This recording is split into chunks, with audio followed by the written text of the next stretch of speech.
I think that the C word it is a challenge for our mind, because you have to solve for A, is it real? Then could it be actually useful? And then, if it's useful, what is the total addressable market?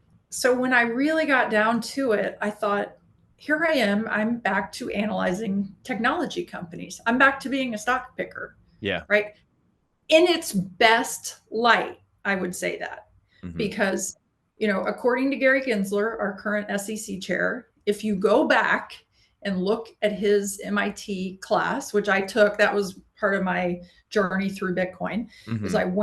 I took that class, and I think it's 24 sessions. And I think it's about session 20 or 21, he talks about the initial coin offering, or the ICO kind of craze in the market. And he describes the ICO craze as basically groups of founders gathering together, many of which, and I forget the number exactly, but it was like, he said like 70% of the crypto tokens that are created are a marketing idea with not a zero line of code written.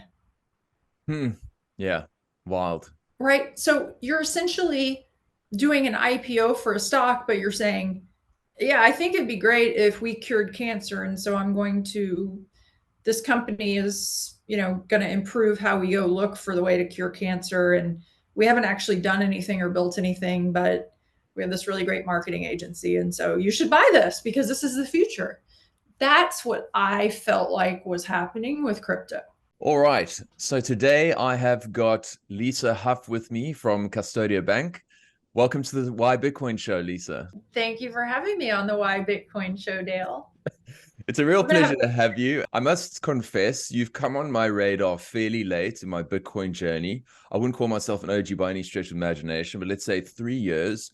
But it's only really in this last 6 months that I've seen your work, and I've listened to a lot of your content subsequently, first introduced via Jake when he was with the Bitcoin Advisor. And now I've just sort of looking at all sorts of other interviews and really enjoyed your take. I actually heard you on a Twitter Spaces with Gary Leland. Actually, that was yesterday or the day before. So some really interesting stuff. And I hope we can cover a fair bit in the relatively short space of time that we have. Let's do it. Okay. So look, one thing that's very obvious about you is that you're incredibly passionate about Bitcoin. You've even gone so far as to say, like, look, this is pretty much what I'm being put on earth to do. Tell us a little bit about that journey and why you care so much about Bitcoin. I do say that, and I do mean it sincerely. I thought for a long time about, similar, you and I were having a chat earlier about you wanting to serve people through education. And I thought for a long time, how do I educate, and specifically women, but how do I get women to understand how important it is to really take ownership of their financial future? And, I would start talking to my friends about just simple fiat things, and a Roth IRA versus a regular IRA, right? So many women just, the minute you bring those subjects up, they tune out. It's like, la, la, la, la, la. Some say their husbands do it. I don't try to engage them in any sort of, hugely invasive conversation. But I just feel like anything can happen to us. We can have a massive change of circumstance tomorrow. I do not joke when I say that, like, I think that we're all essentially one step away from being homeless. And so, while playing the long game is hard, I know that it will be worth it for us to prepare financially, because life is hopefully long and life is expensive, as we know. In fact, I went this weekend and I got my hair cut, and I've gone to the same guy for like 28 years. Yeah. And I won't tell you how vain I am and how much I spend on my hair, but like, I'm a woman and I have long hair, and I love him. But the price of the haircut has gone up like 10 times in those 28 years. Wow. Now, so I started to think, like, why is everything so much more expensive, And so if you are experiencing this and you're not in tune with inflation and what they're talking about on CNBC, and if you haven't found Bitcoin, that can be an enormous amount of stress to carry around on a daily basis. People are busy, they have kids, they're trying to pay their bills, their parents get sick, people around them create stress in their lives, whatever. The stress that we can all eliminate is worrying about our financial future, right? We all, hopefully, I mean, I also believe that work is a privilege. I don't feel too proud to go do any job. I know that I would always survive because I'll go clean hotel rooms at the Motel 6. I will go wash cars at the car wash place down the street. Like, I love working, and I really do love working kind of manual jobs, like moving wheelbarrows of dirt in the yard and all that kind of stuff, because it engages your mind, right? Like everything else that you're thinking about when you're physically engaged, at least for me, it sort of evaporates. So you have a break of what's rattling around in your head. But I do believe that we are all, if you and I here on a computer having a conversation halfway around the world, like, we are the luckiest people on earth. So I believe, because I am one of the luckiest humans on earth, it's my responsibility to be nice to everyone and to help, folks around me. And I don't like give handouts and, I mean, I don't mean that way, but if people around you, are trying to learn something, need information, they're trying to secure their future, and you have the information you can share, like, share it. So anyway, I didn't exactly know how I was going to make money doing that. I didn't know how I was going to go talk to women and create education and really be able to earn a living. And then I started kind of looking for a job and reading job boards. And by the way, I think that's an amazing thing to do if you are trying to figure out what you want to do in the fiat world. I always say to people, like, just go to Indeed and read the job board, because you'll start to identify responsibilities within positions that maybe you hadn't even considered working for that type of a company before. But you look at what the requirements are, you look at, I mean, forget the requirements, but you look at what the position entails and you're like, wow, that's super interesting. So all that to say, in this sort of search to go back into the workforce, I found Bitcoin. And I didn't immediately find Bitcoin, right? You find the C word, and then you start thinking you're the smartest person in the room because someone told you about this next something that's being launched. And so I went through that whole phase, and then eventually settled on Bitcoin as, look, I have a lot of interests. There's a lot of things that I want to do, to spend my time. I love gardening. I love, putting like little dahlia bulbs that look like potatoes. I love, creating a healthy soil environment, digging 6 inches down, dropping that in, covering it up, labeling it, and then nurturing it while it grows, right? There are other things I'd rather be doing than being a stock analyst.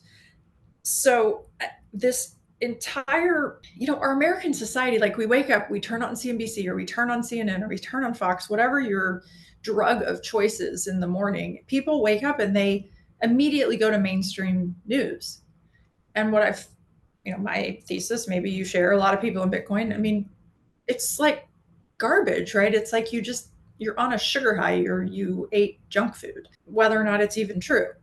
Yeah. So I just determined, like, I don't want to wake up in the morning and look at CNBC and then go investigate whether or not the trade desk is going to change the way that advertising companies interact with advertising during on-demand television, or, it's like all these different things that I was trying to gain an understanding of because I wanted to find companies to invest in. And then you find Bitcoin, you're like, wait, all I have to understand is that scarcity drives value. Bitcoin is the most scarce asset on earth. Really, if no one learns anything else than that, learn that, right? Totally. Scarcity drives value. And when you own something that's scarce, you own value. So, I consider Bitcoin to be, I explained it to somebody recently. I explained it to a Houston family office recently. that owns a lot of property out on the West Coast, Malibu. And I said, this is like my version of a Malibu beach house. And the head of the family office kind of smiled and said, but really it's better than a Malibu beach house. And I was like, exactly, right? Like, exactly, because Malibu beach houses have all sorts of problems. Paying the taxes, probably being at the top of the list, but then you got to paint it and all that other stuff. So anyway, I just didn't want to have to be an equity analyst. I didn't want to have to go back to school and get, some sort of an advanced degree. Call me lazy. I just wanted to have something to save in and protect myself going forward, right? I wasn't looking to get rich. I wasn't looking for it to do a 10x over the next year or the next 10 years or whatever. I just wanted to know, look, if I am saving, then hopefully I am doing something productive towards my future. So anyway, long way about saying, I don't even remember what your question was. I really got going on a ramble. I like it. No, go for it. No, I really enjoy this, Lisa. I mean, I suppose the question was more about like why you're so passionate about Bitcoin, but you've touched on so many different sort of elements that ultimately led you there. And there's almost this sense of a bigger purpose, something bigger than it's not just about like, I didn't just come for the gains. There's something more, and nourishing about it. I loved how you spoke about gardening because I've just started getting into a little bit of gardening myself, and it's actually great exercise. And there's certainly something incredibly rewarding about spending time outdoors. And I've just planted a tree that will get to about 30 meters in front of my yard. So I'm looking forward to coming back and, were to sell the property and whatever. Imagine coming back 20, 30 years time and going, whoa, there's my tree. Love it. So, you touched on the C word, and I want to just sort of knock this one out the park or get it out the way, as it were. So you talk to a lot of different people, talk to family offices, probably some retail investors. And I sort of described to you before we started recording that the challenge I have with crypto is I feel like it sucks the oxygen out the room. People get really confused about what Bitcoin and what crypto is. To me, it's very obvious, but I'd love to know how you explain it to, I guess, on the one hand, regular folks who are just trying to, put food on the table and not sitting there, analyzing stocks and whatnot. And then you contrast that with high net worth individuals or family offices or whatever the case would be. Like, how do you explain the difference in those two contexts? Yeah, I should have started off the conversation by saying none of what I say is a view of Custodia. None of it's financial advice.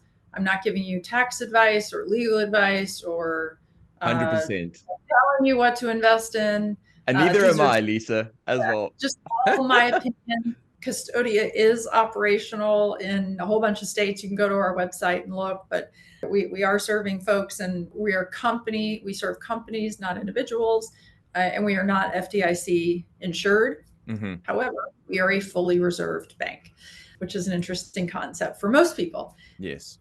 Having gotten all that out of the way, I think that the C word is it is a challenge for our mind, because you have to solve for is it real? Then could it be actually useful? And then, if it's useful, what is the total addressable market? So when I really got down to it, I thought, here I am, I'm back to analyzing technology companies. I'm back to being a stock picker. Yeah. Right. In its best light, I would say that, mm-hmm. because according to Gary Gensler, our current SEC chair, if you go back and look at his MIT class, which I took, that was part of my journey through Bitcoin, mm-hmm. is I took that class, and I think it's 24 sessions. And I think it's about session 20 or 21. He talks about the initial coin offering, or the ICO kind of craze in the market. And he describes the ICO craze as basically groups of founders gathering together, many of which, and I forget the number exactly, but it was like, he said like 70% of the crypto tokens that are created are a marketing idea with not a zero line of code written. Yeah. Wild. Right. So you're essentially doing an IPO for a stock, but you're saying, yeah, I think it'd be great if we cured cancer. And so I'm going to this company is, going to improve how we go look for the way to cure cancer. And we haven't actually done anything or built anything, but we have this really great marketing agency. And so you should buy this because this is the future. That's what I felt like was happening with crypto. Not a financial advisor. I'm actually not really all that technical. Probably not a huge surprise to most people. But again, like boil this down to who needs to hear this message? Well, everyone, but especially I think, young people, where I see the most, the easiest conversations are with college age kids because they're old enough to start worrying about where their paycheck will come from or where, how they're going to survive, but they're not too old where they're set in their ways and they can't hear you when you talk about Bitcoin. Yes. I mean, so, and I will say, like, on that note, the financial advisor that I had used kind of in 2017, 2018, 2019, he and I had a fight. And he basically told me, I said to him, I don't want to be invested in all this stuff that you've got me invested in. It was like 26 different mutual funds. I don't even understand this. Like, I don't want to be in all these things. Why is this necessary? I want to be in energy companies. I want to be in tech stocks. And that's probably what I said. Energy and tech. That's really probably what I said. And he was like, you don't know what you're doing. I'm just inviting you to take all of your assets out. Okay. So I moved my assets out of this asset manager into TD Ameritrade. They were great to work with.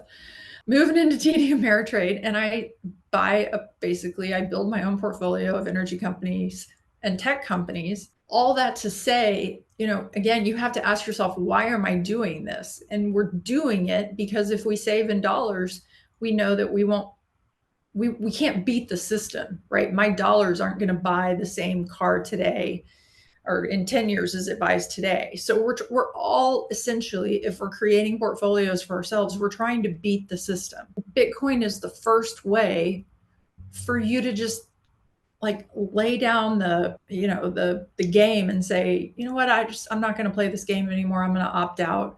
I'm just going to simplify my life. I'm going to focus on things that are going to help my mind and, keep my brain healthy. And I'm going to keep my physical condition up. And I'm going to own this thing that's just scarce. And again, like if you know nothing else about Bitcoin, hold on to the fact that it's the scarcest asset on earth. So just to close the loop on the financial advisor. So I called him like maybe 2 or 3 months ago. No, it was right after I joined Custodia. I called him and then I emailed him the Custodia press release. And I said, just checking in, I'm still doing this crazy thing. I'm still, a Bitcoin zealot. And, because he knew I had eventually started working in Bitcoin. And I said, I would love to talk to you. If you're ever curious, if you ever want to go down the path, I'd love to talk to you. And he was like, no, I'm not going to recommend that to my clients. That's just too far out. I'm not going to lose money for my clients on a whim. Okay, the reason why I'm giving you this specific example is because Larry Fink got on TV, was like yesterday or 2 days ago, 3 days ago, and said, people were saying, why is the price going higher? Is it because your ETF? And he said, no, I think it's a flight to safety. I think people are getting into Bitcoin as because it's a safe asset. It's an act of flight of safety. Yes. I feel like calling that financial advisor back and going, did you hear him? Now, can you like acknowledge that this is not a Mickey Mouse fund manager. It only happens to be Blackrock. And I'd be interested to find out on that score there, Lisa, what do you think is holding Larry back from saying Bitcoin? Why does he keep saying crypto? Is it because he's trying to work on an ETH ETF in the background? Like, why is he using the term crypto constantly? Because I saw that exact clip and I was like, yep, you seem to be on the mission and getting it. Well, you probably don't identify with all the ideals that we do, but it doesn't matter. But yeah, what's going on with Larry in your mind?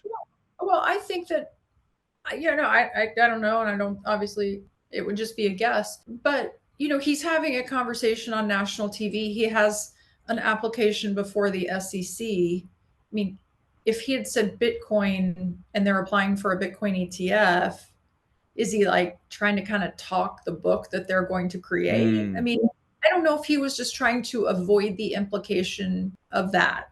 Yeah. And so Okay. and so he chose the word crypto. But if you look at previous interviews, if you look at the clip of him where he says, Bitcoin is hope, he most certainly said Bitcoin. He did not say crypto in that interview.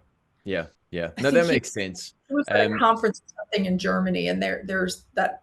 I mean, that was like the first time that all of us were just like lost our minds. Like, well, finally, wow. I mean, Larry Fink is saying Bitcoin is hope. I mean, we've heard Michael Saylor say it for years, but yeah, now you have the largest asset manager in the world saying Bitcoin is hope. So anyway, I haven't called my former financial advisor since Larry Fink this week said it was a flight to safety, but that's what it is, right? It's a flight. I mean, I have long said, in my opinion, that it's safer than a US Treasury bill, right? And simply because it's not a ding on the US Treasury bills. Yeah. It's just stating that Bitcoin is scarce and dollars are not. So on that one factor alone, to me, I assign more value to Bitcoin than and more safety to Bitcoin than I would a treasury.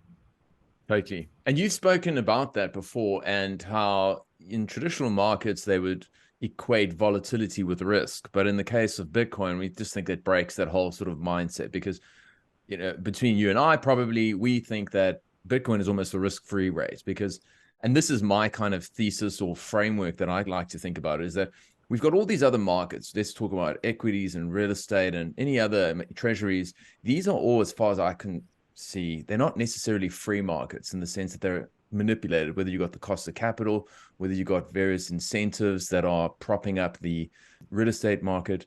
Whereas Bitcoin, there's no people involved. The monetary policy is set in stone.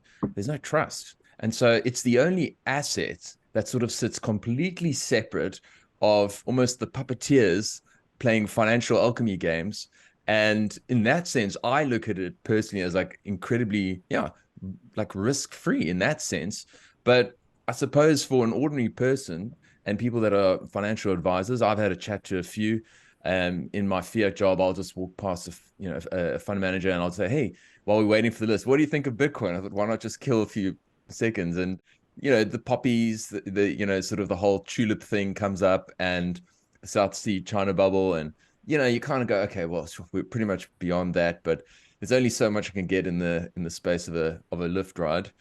Lisa, back to the sort of ETF stuff. So we've got this sort of slew of Bitcoin ETFs that are currently in the works. I saw yesterday actually that GBTC's sort of net asset value is now at a 14% discount.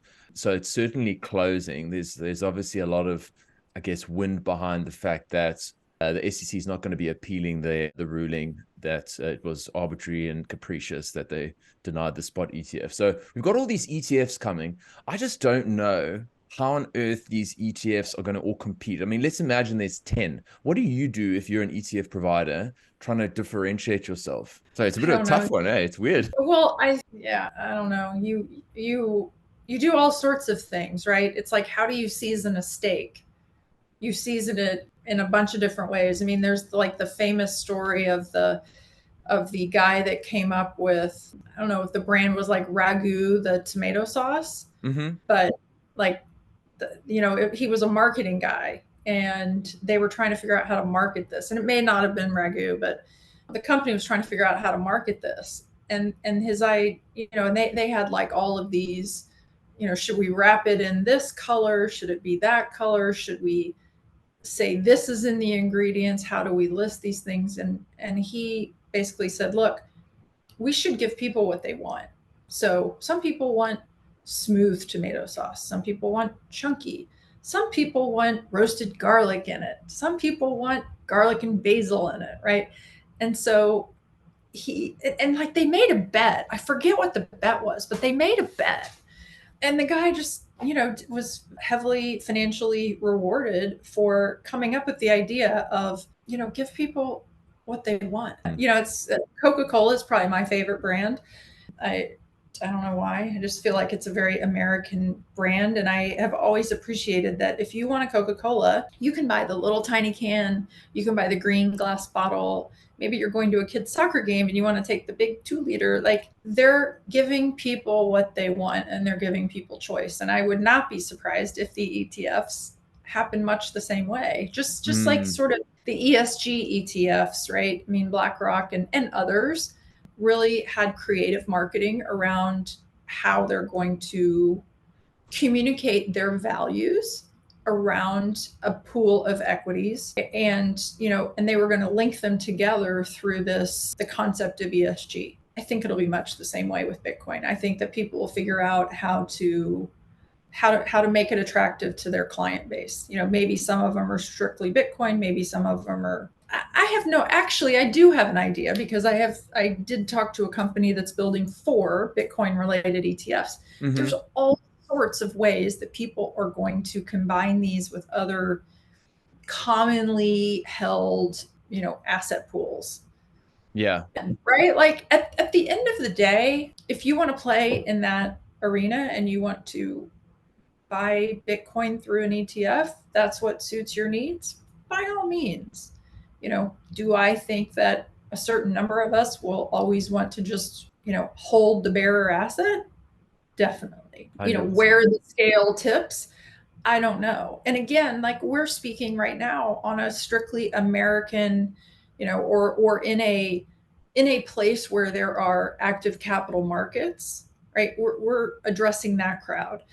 And one of the things, can I keep ranting? Can I keep rambling? I love it. Keep going. Yeah. So, gosh, it's been so long since I've seen this, but, Greg Foss gave that example. It might have even been a couple of years ago, where he paints the future, his price prediction for Bitcoin. And he lays it out something like, if there are $900 trillion of total global assets, those include equities, bonds, real estate, commodities, fine art, right? Everything that somebody could invest in. It's $900 trillion. And his thesis was, what if 5% of that moves into Bitcoin? And, maybe it was 2%. I don't even really remember. It's been so long since I've looked at it. But the bottom line is, he basically says the value in these other assets will start to seep into Bitcoin. And when that happens, because there's only 21 million, it will increase the market cap of Bitcoin. Therefore, the price will increase. So his number was $2 million, more or less. That's all fine. Fine example. Who knows if that ever happens. But what I think is missing from that conversation is that you have forgotten that there's a whole bunch of people that don't own those assets, who live in wherever. Africa. Villages in Africa. They live in, who knows, right? I mean, I was looking at these little tiny islands the other day in the Philippines. I did this kind of Zoom search on my iPad, and I kept getting islands and islands and islands. And I was like, God, we look at a map. We're so stupid. I'll speak for myself. I'm so stupid, such a dumb American, even though I have traveled a lot. Like, there's so many people in so many places that we can't even imagine. And I think they all eventually figure this out, and they all eventually buy some Bitcoin. Maybe they buy the equivalent of $1 US, $100 US. I don't know, but that seeps into the market, the market value of Bitcoin. So, do I think that traditional asset holders reallocate? Definitely. But do I think, there's also hundreds of millions, billions of people, actually billions of people that aren't included in that $900 trillion asset holder pool? Definitely. 100%. I mean, Lynn Alden has spoken about the fact that like half the world lives under sort of authoritarian regimes or under some form of hyperinflation.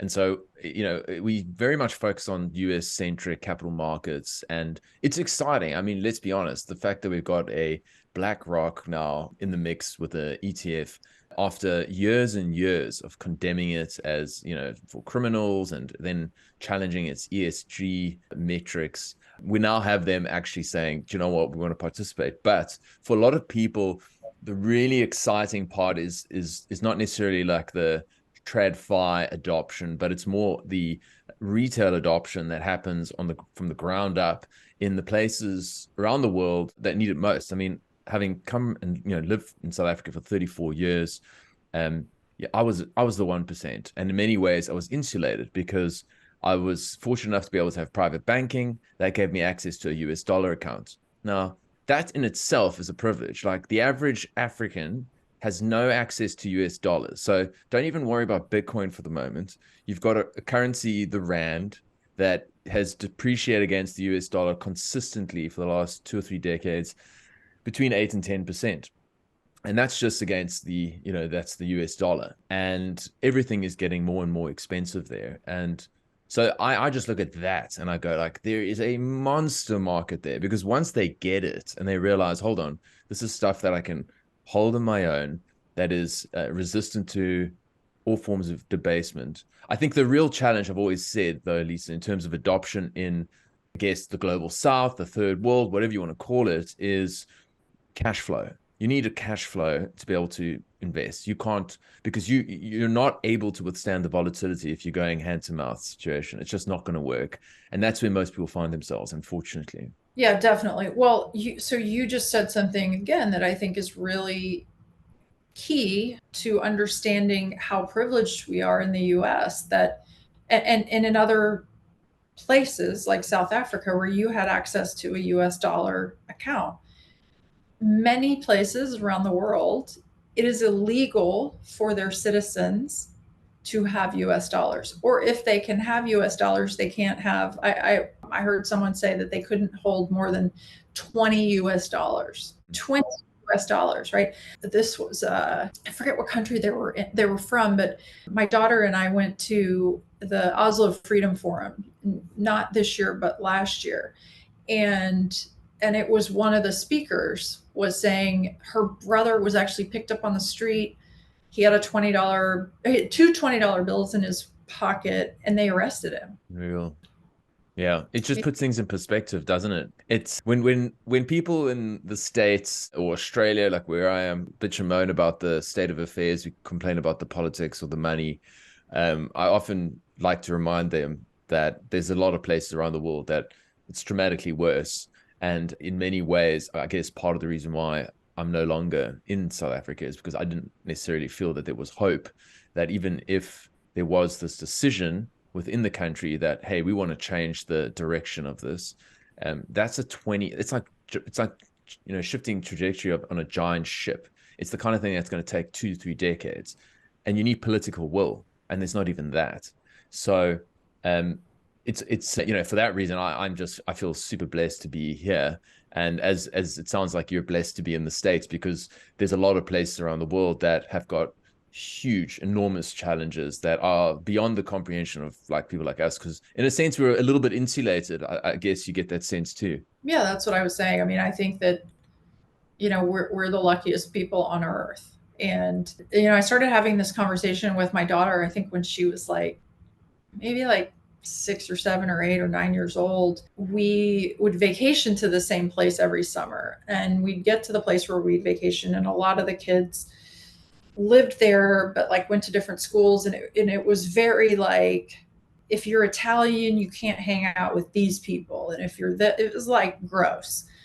And I said to Ella, I said, it's really important to me that we have to be nice to everyone. Like, it is our sole job here, because I mean, here we are, the ability to just go on vacation somewhere, right? And spend a ton of time outside. It's just such a privilege. And for these kids who live in this area to not include one another because of where their great, great, great grandparents were born, right? Or, well, they don't go to the right this, or they're not in the right that. Like, that is bullshit. Yeah. Right? Yeah. You are wasting 1 minute of your time on that kind of crap. Best of luck. I Like, can't I help just, you, because it's too much. It's like, I don't see how that's actually relevant. You know what I mean? It's a very collectivist mindset. It's like, who is this person in front of me? Are they a good person? You know what I mean? That's what I care about. The other stuff's well, irrelevant.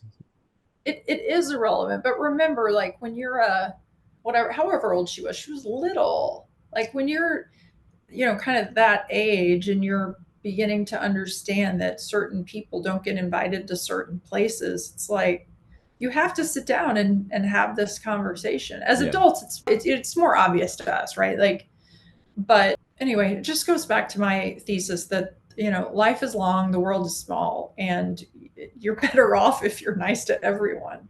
Yeah. Yeah. I certainly think so. And I suppose flowing on from that, I wanted to find out what your general sense of things were, just sort of stateside. And like, when we say, okay, hold on, Africa and other parts of the world have challenges. Absolutely. The US certainly has its own challenges. There's a lot of political infighting. We're seeing probably unprecedented amounts of, I guess, inequality and division. Maybe it's heightened because of social media. We don't have to go down that sort of path. But in terms of your sense of whether or not the American dream, as conceived by the founding fathers, as people believed in decades prior, is that in your view sort of alive and kicking, or are you somewhat negative in that regard? I think most of us take our lives for granted. We've long forgotten wars that were fought for our benefit. We probably aren't aware of what our Constitution says. We're worried about, whether or not we're going to eat today, or we're going to, am I going to come home? My parents are going to be there. I mean, I think the pressure on all age groups is enormous. And I spend a lot of time with like high school kids and college kids. It's, my daughter's in college, but I live next door to a big public high school. And so there are lots of kids that just park on our street and that are walking. Like I kind of live across the street from a farm. I live in a high rise, and I live across the street from the pharmacy and like the little kind of taco takeout place. And so there are a lot of kids. Those kids look stressed all of the time. And, so not to say that that's their excuse, but to your question, yeah, I think there's a failure of society. I don't know what to do to fix it other than, again, like information sharing, helping people create better outcomes for themselves through, whether that's understanding Bitcoin. I mean, I think it's through taking very active steps to protect your financial future. But for a lot of people and a lot of these kids that are, I see every day, like they're just trying to get to tomorrow. So I don't know what the answer is. We have obviously a huge lack of leadership in our government. I'm really beginning to think that the government is that entire complex is like a ruse to keep us off of what the actual agenda of, the powers that be is, right? Like I think the agenda is to assert more and more and more control. And here's why I say that. Again, because they're trying, our government is trying to cut deals with companies like Palantir and Google to track us and to surveil us. And, our banks, including Custodia, right? We're held to very stringent regulations around the Anti-Money Laundering and Bank Secrecy Act. And there's a lot of intrusion in our, what I would consider private lives that wasn't there 10 years ago, certainly wasn't 50 years ago. And, we really are all doing it to ourselves, right? Because I'm holding up my phone if you can't see it, but because we're holding tracking devices. Every single thing I paid for today, I used Apple Pay for. Yeah. Every single thing. Like walked to the taco takeout place, walked over to the drugstore. Like they know everything that I do. So anyway, I think that the government is like, it's like this blah, blah, blah, blah, blah, look over here so that the actual war can be fought on the other battlefield. I wish I could remember. I think it was one of Marty Bent's podcasts, and his guest was just absolutely on fire. It was one of the most brilliant interviews. I forget the guy's name. I think it wouldn't be hard to find because I think it was about 4 hours long. Oh yeah. And a bunch of folks. Is it Balaji? I think it Balaji. was. Yeah. Okay. Yes, I think it was. Yes. Highly recommend that people go listen to that, because they were basically saying like our government is really no different than this expression of like or the the Sunnis and the Shiites, right? Or the like pick these tribal groups these tribal groups around the world that, we hear the names of. Like our government has somehow gotten to that place of we're just here to fight with one another. And, I personally drive down the street or walk down the street and I see homeless people and I think, we can do better. And if we had sound money, if everyone had sound money, and especially if the US government would embrace sound money, if Bitcoin was backing our own balance sheet in this country, we could do better for our citizens. It wouldn't be this.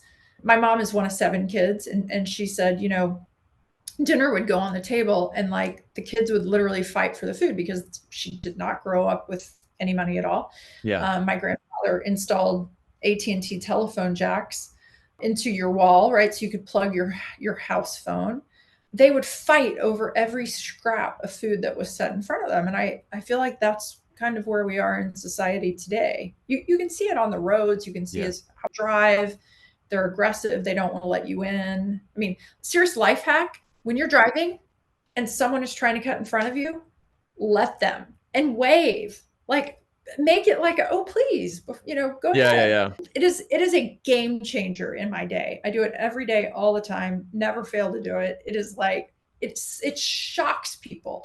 Like, how do you crazily, deal because with people that tailgate you though? That drives me mad when somebody's like right in my ass and I'm like, okay, if I need to stop, you're going straight through my rear. So how do you do that one? Because I'd like to be more chilled, but I get really infuriated. I get over. I will get over a lane and just let that person go by because I drive back and forth to Austin a lot and I Yeah. drive way too fast. But I'm very cognizant of the space around my car at all times for exactly the reason you just said, right? Yeah. Someone's going to come smashing through the rear end. But anyway, just like you can see our society is stressed to the max in almost every human interaction all day long. I think that a return to sound money improves that drastically. Yeah. I would tend to agree. I mean, the very, I suppose, rudimentary, but I still think accurate framework that I tend to think of it when it comes to like governments and sound money is you wouldn't have a situation where you can send $75 billion to Ukraine. And I'm not making a political statement. I don't care. I don't have a dog in the fight, but you've literally got people dying in the streets from fentanyl overdoses. And in many ways, there's parts of the US that resemble sort of third world countries, that just have had no investment, that are literally falling apart. The Detroits of the world or the Baltimores of the world. And I've actually been blessed to travel around the States a lot, and I absolutely love it. There's places of great opulence. I spent a lot of time in Beaver Creek with, Gerald Ford's homes and all that kind of stuff. And then I've also been to Philadelphia, and I've been in, like these parts of the world of the US rather, that are just not doing well. And that's where you go, well, actually, if you were somewhat constrained in your ability to just spend money on things that don't serve the local population, and you could actually invest in your communities, then yeah, absolutely. But when I look at the problems too, Lisa, I think, in many ways I had a chat with someone, and this is maybe it's a bit damning, but like politics is basically like theater or acting for ugly people. It's just, they nothing they're saying is real. I don't believe any of it. They are self-interested. I mean, we had a situation where one of our guys in the state of Victoria, who locked up people for sort of 280 days. I think it was either in 2021. So Melbourne was the most locked up city in the world. He got voted in again. So people have a bit of Stockholm syndrome going on. But he's collecting, if I were to translate it to US dollars, and he's 51 now, he's retired, and he's collecting something along the lines of 250 grand a year in perpetuity, just by virtue of being a politician. And you just think like yourself, there's people in this country right now in Australia, and I know it's happening in the States, where they're going, how the hell am I going to afford housing? And housing became this thing that became monetized because there was no point in storing money in the bank. So we may as well just start speculating on homes. And then the same things happened here. That's how Australia's economy is built. It's built on a real estate market. I mean, if it pops, so many things go wrong. So in that sense, I understand the frustration 100%. I wonder if we can go back to something like a little bit of ESG stuff, because this is your sort of space. And I thought having listened to a few of the conversation, I thought, well, we don't need to go down too deep down the rabbit hole in terms of energy markets. I know you got a sort of deep background. I heard actually yesterday that you worked at Enron and Solomon Brothers and stuff like that. So that's really fascinating. But talk to us just a little bit about how, I guess, Bitcoin mining itself, which is something you talk about a lot, can act as a stabilizing force within a grid, and how what the likes of Warren Buffett is doing by partnering up with and lobbying the Texas government to build these sort of peaker plants, which is effectively like insurance for the grid that says, okay, well, when there's a excess demand, we're just going to switch these on. And so in exchange, Warren gets a casual 7% return ad infinitum. There's a lot there. So feel free to go whichever direction you like. Well, so I will, thank you. And, just to like kind of connect those dots for what we were just, what the point you just made about Philadelphia and other places. I mean, they're one of the coolest kind of second order effects of these Bitcoin mining companies setting up in rural communities is the revitalization of those towns. And I've had a chance to, get to know several of the public Bitcoin mining companies that are really doing this at scale. And it's incredible, right? Like, it's incredible to see what CleanSpark has done in Georgia in these small towns. They're building infrastructure that are creating jobs, and at a state level, states don't borrow from the federal government. They generate dollars through property tax and through sales tax and those type of activities. So states want commerce to occur within their state. And it's one of the reasons Wyoming is a very digital asset friendly state. It's where we have our bank charter, the Wyoming Speedy Charter. They really took the approach that we want to be a state of innovation. We want to bring jobs to Wyoming. And so we're seeing this happen. CleanSpark's doing it in Georgia. Riot has done it in a small town outside of Austin called Rockdale, Texas. So I will answer your question. Do you want me to tell the story about the Warren Buffett, the incentives that are...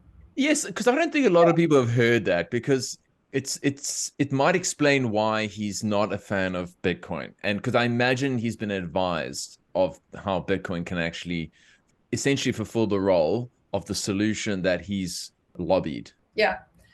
I don't think I'm going to give him the benefit of the doubt that he has not been advised of the sound money aspects of Bitcoin until Larry Fink got on TV and said it was a flight to safety. Dollars were moving into Bitcoin and it was a flight to safety. Warren Buffett, I mean, dude, you've certainly seen that clip. So, but the story that I've told before, and this, talk about politicians having the wrong incentives. Companies rightly have a duty to shareholders, and they need to look out for their shareholders first and foremost. So Warren Buffett, through Berkshire Hathaway Energy, came to the state of Texas and said, hey, listen, after this big winter storm that you just had in 2020, I think it was, after this huge winter storm, it clearly shows the fragility of your grid and that you're really lacking in power assets, generation assets. And so we have a solution for you. They said, we'll build 10 peaker plants. So Berkshire Hathaway Energy will coordinate the capital, right? They'll put these 10 peaker plants in Texas, and they were 50 megawatts apiece.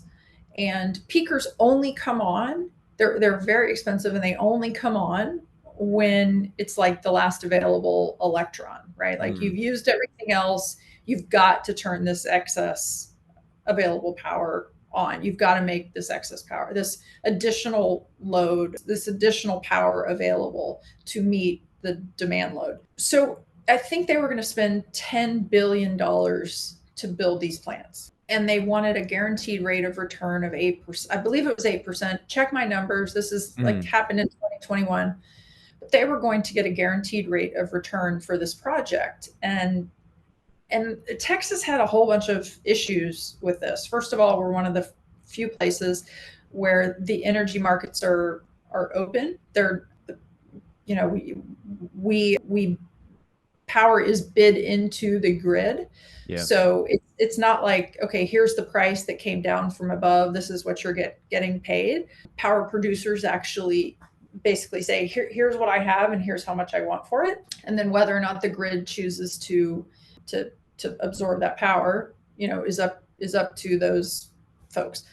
So anyway, Warren Buffett wanted a guaranteed rate of return for his plants. Okay, so 10, 50 megawatt plants, 500 megawatts, right? Yeah. So in the event of a crisis situation, in the event of a heavy demand day, these would flip on. Well, the alternative, so most important part of the story is that in order to meet that rate of return that Warren Buffett wants, how is Texas going to fulfill that part of the deal? How are they going to give the money to Warren Buffett that he wants? Well, here's how. They're going to charge me at my house. Each ratepayer is going to pay like $1 a month more. If I am the drugstore across the street, the CVS across the street, they're going to pay, I think it was like $20 a month more. If I'm the Coca-Cola bottling plant that's 3 miles from my house, they're going to pay $100 or $200 a month more. So it's this line item at the bottom of your bill that says like emergency power fund or something, right? I'm essentially paying for the availability of energy in an emergency. Okay, so take that information, set that aside. Yeah. 500 megawatts of power. Then you look over here in Rockdale, Texas, just outside of Austin, where Riot has a 500 megawatt Bitcoin mining farm. In the event that, the grid is stressed, guess what can happen? Sorry for all the Bitcoiners that I'm talking like this, but they can just turn off, right? They just turn off, which means that 500 megawatts is now available to homeowners in Texas or hospitals in Texas, right? Because power is dispatched according to priority. So in the event of like a heavy demand moment, right? Hospital power will always stay on, always. But other businesses will be asked to curtail. So, and by the way, there is software that Riot can communicate with the grid managers to the minute via software. Yeah. It is so efficient. And that's 500 megawatts that's available to the grid that was how was the capital for that project coordinated? Well, let's see. Riot's a public company, right? They went into the capital markets, they coordinated capital, they borrowed money or raised, they went to the functioning free market in the United States. Riot and their stakeholders took the risk, and Riot alone is responsible for any return that they get on those assets. Riot isn't saying Texas should pay Riot for those available assets. And people really do not understand what those power contracts say. And they think that, Texas homeowners or ratepayers are being disadvantaged by the Bitcoin miners, when in fact that is just not at all how those look. And it's a coordination of capital. On one hand, you've got Berkshire Hathaway, who wants to tax me, the ratepayer, and then you've got Riot, who has said, we'll take all the risk and we'll make the power available when it's needed. So why does Warren Buffett hate Bitcoin mining? Why do they perpetrate the narrative that it's bad for the environment and it uses too much energy? He's not a fan. I mean, he's not against using energy. He said, I'll go build you 500 megawatts. Totally. He's not against energy use. He's against a useful, buyer of energy that will take away his ability to just lock down some of his return. Yep.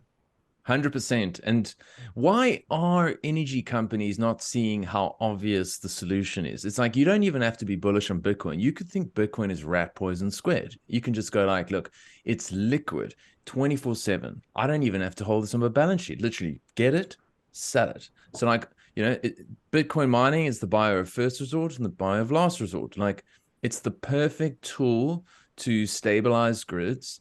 It's perfect for demand response. And there isn't anything that I understand. I mean, previously it was aluminium smeltering, and that was a very messy affair and not easy to switch on and off. So why is there this reluctance or perhaps reticence or whatnot on the part of energy companies? Like, is there sort of like an ideological resistance to Bitcoin, or is it just too early? Like, is this something that you look in the future and go, inevitably all energy companies or producers in the future are going to go, this is a sort of very important cog in our toolkits that we can use to be able to stabilize grids and build out our infrastructure, etc. Yeah. Yes. All energy companies will eventually be involved in Bitcoin mining. That's the answer to the question. Yeah. If you read nothing more than that, just know that that will be the case. It makes sense along the energy chain, right? I'll give you a concrete example. A conversation that I've had. This is Lisa conversation with a real human being at a very large energy company. I go to their office more than 2 years ago, maybe 3 years ago, and they're a generator, so they have generation assets across the United States. A lot of them are here in Texas, and I'm trying to have this conversation, and the team is very, very polite, and they hear me out, and it's a kind of a back and forth conversation. But at the end of it, the executive said, I really appreciate you coming in. There's no way our stakeholders would let us get involved in Bitcoin. I mean, there's just no way. It is too volatile. It is too this. It is too that. Like we just okay. Well, here we are 2 years later, or whenever it was. I see the same team at an event at the Bitcoin Commons in Austin, and they're telling me, they literally came up behind me, tapped me on the shoulder. I turn around. I'm so like disoriented, right? Because these are not Bitcoiners, and this is a hardcore Bitcoin event. There's only 100 people. They sold tickets, and they go, guess who is going to be mining? Guess who got approval from ERCOT to participate in Bitcoin mining? So this generation company that, puts power on the grid has now gotten permission from ERCOT. Now, why would they do that? They didn't do that so they can put Bitcoin on their balance sheet. And who is it for us to tell them that they should, right? I mean, Yeah. But they did it because a non-0% of the time they pay to have excess power taken from them. A 0% of the time, our friends at Apple pay us to take their cell phones. 0% of the time, Coca-Cola pays us to drink a Coca-Cola. Yeah. Right? Like, that makes no sense. So, the number that I've heard a couple of times from this team is it's around 4%. 4% is a big number, right? Not only are you not able to capture the revenue off those electrons, but you're paying someone to take them. So of course they're going to get into the Bitcoin mining space because it's a way for them to balance their own assets. Yeah. But much less the effect to the grid, which is hopefully people now understand how positive it is. I mean, there's been so much written on that topic. If you're still, my mother, I'm sure, is still rattling around that it uses too much energy and it's bad for the grid. But eventually she'll come around, Lisa. It's I don't know. She might not. It doesn't really matter. But you're right. In the long arc of time, I don't think it matters because, I mean, I've just watched the shift in narrative, and it feels that the ESG, using energy is bad, is slowly breaking down, especially when you sort of go, well, look, when, there's a war, and then suddenly Germany's like, they've decommissioned 3/4 of their nuclear or whatever it was, and now they've got this unreliable energy, and suddenly it's like, we need to start making stuff over here. We need to start having energy independence.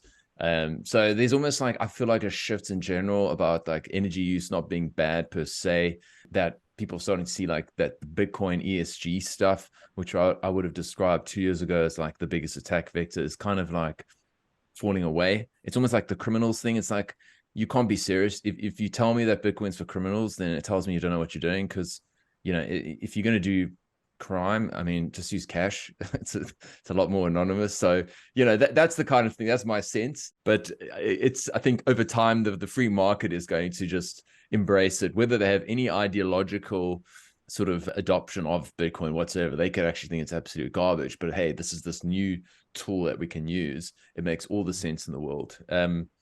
I think you've been very generous with your time, Lisa. I wanted to ask you just one more thing, okay? Because your daughter's involved in Bitcoin, and I'd love you just to touch on that in the sense of, I mean, it must make you proud to see your daughter going out there at her age and kind of, I suppose, I don't know what generation she would be. Certainly not a millennial, but like a Z or something like.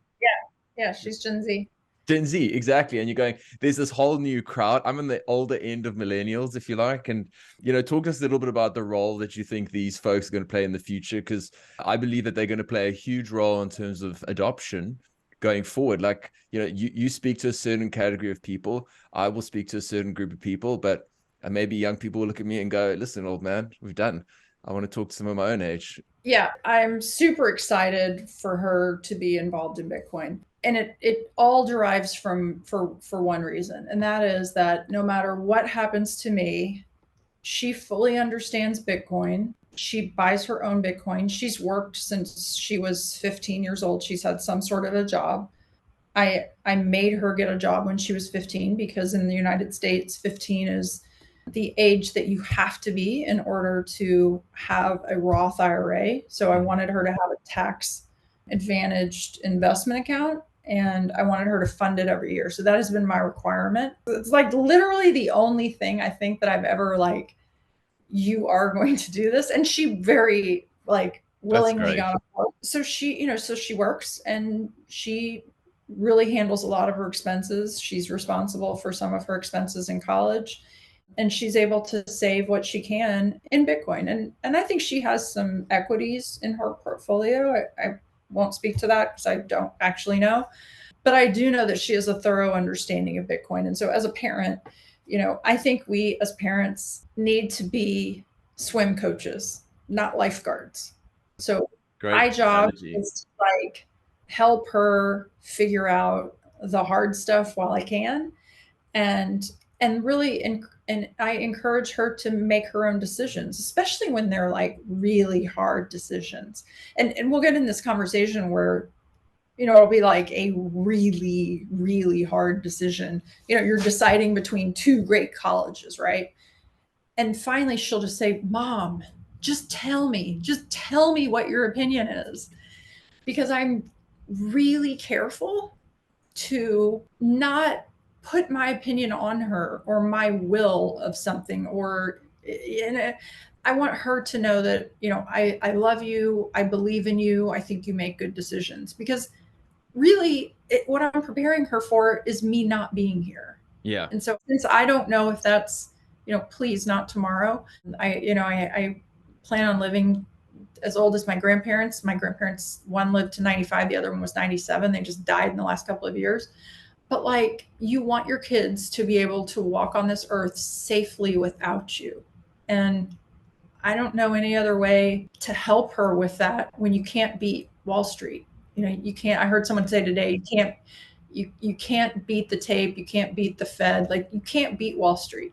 I mean, the financial engineers have that buttoned up. I'm never going to be a financial engineer and figure out how to outsmart the guys that are on TV. It's just, just not going to. No, nor do I want to do that. No. So she is really involved with Generation Bitcoin. I think she was a co-founder of that. She's in her blockchain club at her college. They don't have a Bitcoin club, but it's what they call it, blockchain. But it's like the number 2 blockchain club at a college. It's big. They have a big conference every year. And then she spoke in Prague at the Bitcoin conference. She's going to Africa. I think Generation Bitcoin will speak in Africa. And is she going to the adopting Bitcoin in Africa? Is she going to Cape Town or is she going to Ghana? Ghana. Okay, cool. Yeah. So anyway, I mean, I think eventually it's just normal that our kids work in Bitcoin, right? It's going to be no different than my former husband is an investment banker. Like, it's no different than, his dad working in the financial industry, him working in the financial industry. I mean, my daughter could potentially go work at one of the Wall Street firms. I mean, it like the idea. Here's where I'll finish. And you've been so gracious to have me, so thank you. Oh, of course. I've been really pleased to have you. Thanks. We need to throw away the ideas that have been socialized around us, right? So what I mean by that, someone back, I don't know how many years ago, on a marketing team at Arm & Hammer said, wow, we're not selling a whole lot of baking soda because people only use it a teaspoon at a time. So, it's taking people forever to use a box and we're just not selling very much of this. How could we change our marketing in order to incentivize people to buy it? Some brilliant marketing person said, wow, let's tell people to buy it, bring it home, and throw it down their drain. Let's tell people that helps you make your drain smell better. That is an idea that we have all accepted as God's word, right? And so I call those ideas socialized ideas. So the idea that we have to go to college, that we have to have an MBA, or that we have to go to law school, and we have to work at one of these big investment banks is a socialized idea of success. We need to stop. That doesn't work anymore. And it's never going to work again. Everyone needs to think for themselves. And I think the best way they can do that is to start learning about Bitcoin. Don't buy any, I don't care, right? Learn about it. I'm sure you feel the same way. If you've 100%. met someone that has, if you've studied Bitcoin, 100 hours, I have never met someone who has read 4 Bitcoin books and watched 20 podcasts that is not on board. Maybe they're out there, and please send me a LinkedIn message or send me a Twitter and tell me that you're out there.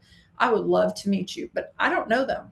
No, they don't exist. And what a wonderful note to end it on, Lisa, because it's so strange, but it's like, having only just met you today, there's so many things you're saying that are very thoughtful.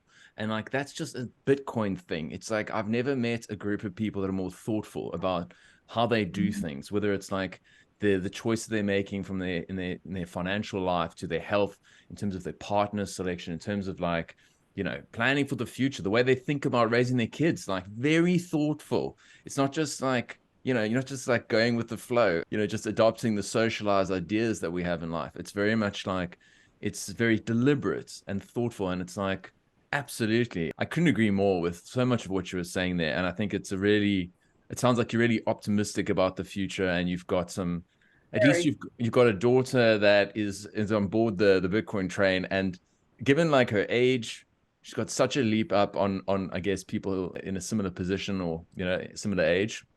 And what a blessing! If only I had found Bitcoin some years ago. This has been wonderful, and there's still so much more I could sort of chat to you about, but unfortunately, I think we need to cut it short for this one. Perhaps we can do it another time, or even better, in person sometime. I'm hoping to come stateside next year, so that would be wonderful. Love to see you stateside. Thank you so much for reaching out. I really appreciate that you're doing this for the community, and that you're, I know that you must have a huge audience in your local community, but thank you. It really is an act of service for you to do this. And by the way, you are so organized. Your emails, your communication is just like, so it's a 26 episodes down the track. You get a little bit better, Lisa. Yeah, that's the thing. 21. Oh no, sorry, but no, it's been a work in progress. But the way I look at it is, it's truthfully some sort of psychotherapy for me, this type of work, because it's like, I just leave every conversation just like buoyed up and like G'd up for the day. And it gives me so much energy. And like, even the worst conversation with a Bitcoin is about 5x better than with the average person. So it's like, I absolutely love it. I love what I'm doing. And I'm grateful for everyone who supported me along the way. And I really hope you get to Australia sometime. We'd love to host you. But yeah, did you want to give the audience a sort of handoff to any of your work, where they can find you or not? Just Google Lisa Hough, okay? Lisa_Hough on X, not Twitter. And I know you've also got a website. But thank you so much for your time. I really appreciate it, and hope we can do it again sometime. I'll do it again, Dale. Thank you. Cheers. Thanks for listening to today's episode. I hope you enjoyed the conversation and that you got some value out of it. Either way, hit me up on Twitter and let me know what you think. My handle is Dale21M. If you've got any suggestions as to people you think I should be talking to or topics I should address too, I would love that sort of feedback. Otherwise, if you want to support the show, there's a couple different ways you can do that. The first is just to share it amongst your friends and family. The more that people hear the message that Bitcoin and crypto are not the same thing, the better. And I want to help people understand that. The second thing you can do is give me a 5-star review on whichever podcast app you're using. Of course, that's only if I deserve it. And last but not least, if you want to stream sats my way via the Fountain app, I'm not going to say no, but it's not expected. Thank you so much for your support thus far. It means the world to me. I appreciate the hell out of you, and the best is yet to come. Much love, friends. I'll see you on the other side.